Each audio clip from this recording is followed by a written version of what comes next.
Major health organizations like the CDC and the American Psychological Association are sounding the alarm on mental health, especially for children and teenagers. ABC's Reena Roy has more on what 2 students are doing to address worsening conditions.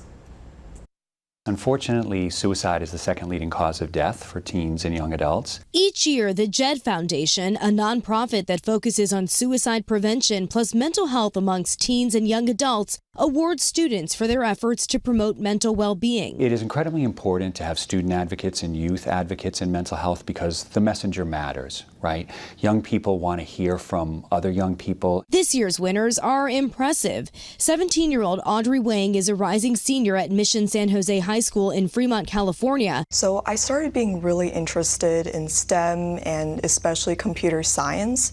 And then one time I was listening to a Women in Tech panel where I learned about imposter syndrome.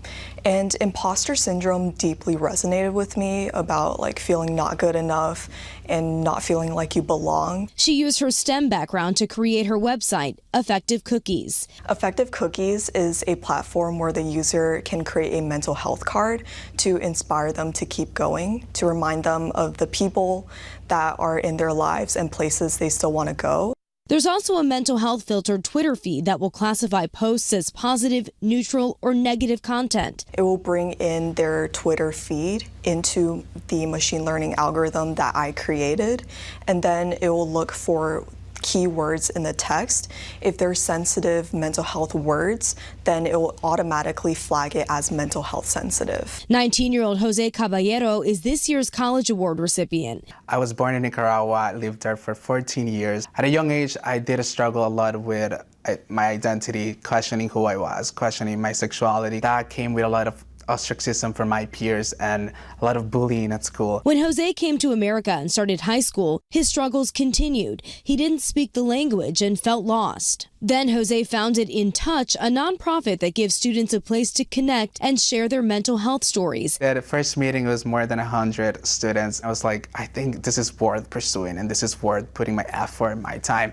And after the 5th meeting, we had 400 members. When he got to college, Jose started Get In Touch, a blog for sharing mental health stories online, and posters don't have to share their identities. Talking about mental health actually helps students just alleviate that stigma surrounding it.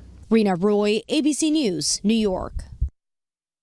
If you're experiencing a mental health crisis, call or text 988. That's National Suicide Prevention Lifeline to reach a trained counselor 24/7.